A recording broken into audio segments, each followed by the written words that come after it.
Vous savez sans doute pas, mais c'est aujourd'hui la journée mondiale de l'aide humanitaire. Et pour en parler avec nous, l'une des figures ici en France de l'humanitaire, Ony Broman, bonsoir. Bonsoir. Merci d'être là. Je rappelle que vous êtes médecin, que vous avez dirigé l'organisation Médecins sans frontières pendant plusieurs années, de 82 à 94. Je voulais d'abord vous faire réagir... J'en suis toujours membre. Et vous en êtes toujours membre, bien sûr. Je voulais d'abord vous faire réagir sur cette information qui est l'une des informations de la journée, MSF justement, qui annonce le retrait, l'évacuation de son personnel dans plusieurs hôpitaux du nord du Yémen. L'un d'eux a été bombardé ces derniers jours, d'ailleurs en provoquant la mort d'un médecin de l'organisation. MSF est obligé de retirer son personnel, j'imagine que ça vous fait bondir. C'est accablant, en effet. C'est attristant de devoir retirer du personnel, alors même que Médecins sans frontières travaille d'ailleurs des deux côtés du conflit, au nord et au sud, dans des régions tenues par les rebelles comme par les forces gouvernementales. Le travail pouvait être accompli. Dans l'ensemble, les rapports avec les différents belligérants étaient tout à fait corrects. Les équipes médicales étaient respectées. Mais à nouveau, un bombardement aérien est venu frapper un de nos hôpitaux dans le nord, provoquant la mort de 19 personnes et en blessant plusieurs dizaines. Donc c'est le quatrième en l'espace d'un an au Yémen, et nous avons donc décidé de retirer nos équipes de là-bas à titre de protestation, parce que nous ne pouvons pas non plus les exposer d'une façon indue, d'une façon effrayante comme cela, en espérant que ça n'est qu'une suspension et que bientôt nous obtiendrons, si ce n'est des garanties, du moins l'engagement des différents belligérants, en particulier, en l'occurrence, l'Arabie Saoudite, car c'est les avions de la coalition dirigée par l'Arabie Saoudite qui ont bombardé cet hôpital.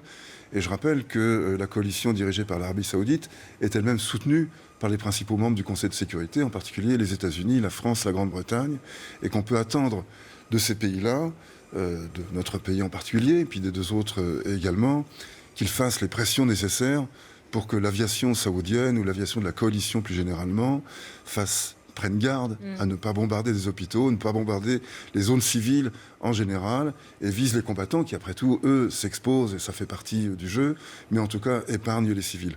Pour l'instant, ça n'est pas le cas. Alors aujourd'hui... Ça paraît fou qu'en 2016, on ne soit pas capable de protéger les ONG, les humanitaires.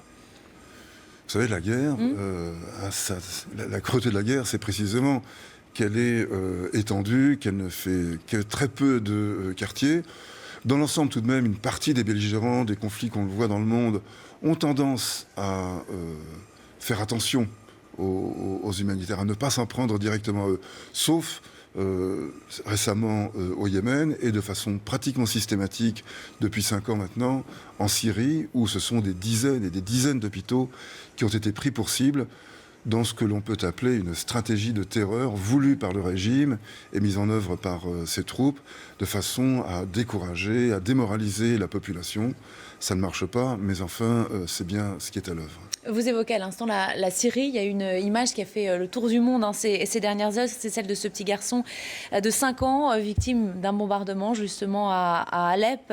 Elle a ému le monde entier, je disais. Est-ce que c'est utile, ce genre d'image ?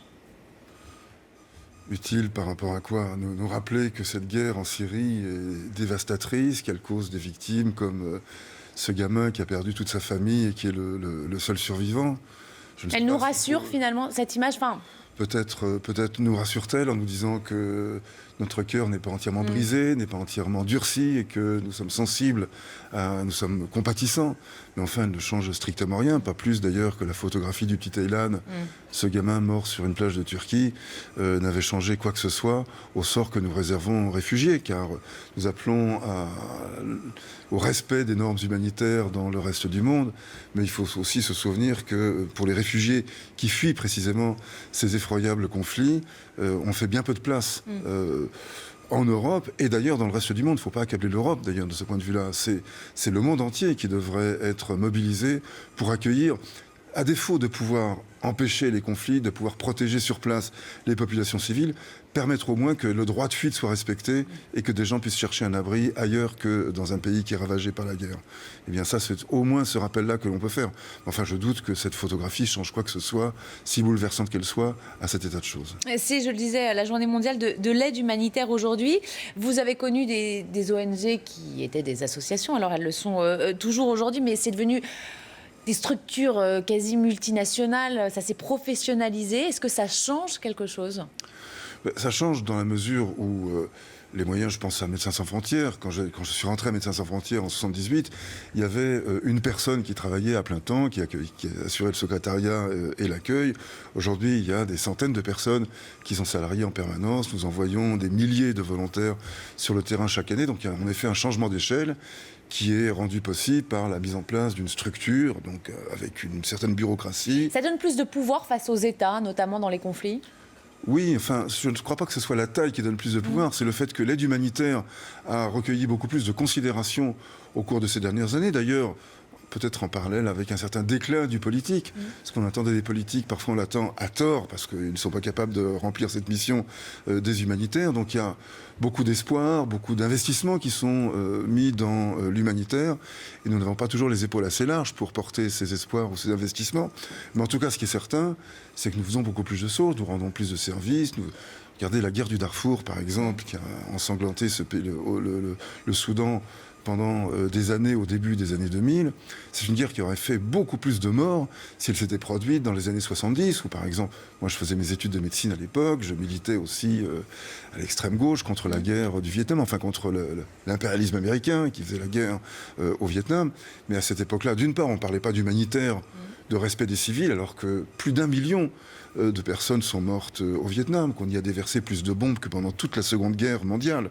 Il n'y avait absolument aucune aide humanitaire qui pouvait parvenir aux victimes de ces bombardements à l'époque.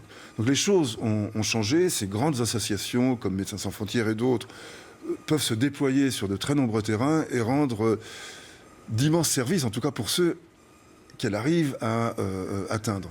De là, penser que l'ordre du monde est préférable aujourd'hui, il y a une marche que je ne franchirai pas. Juste d'un tout petit mot, si un jeune vient vous voir aujourd'hui en vous disant « moi je veux faire de l'humanitaire », vous lui dites quoi? Fonce? Mais je l'encourage, bien sûr, bien sûr, bien sûr.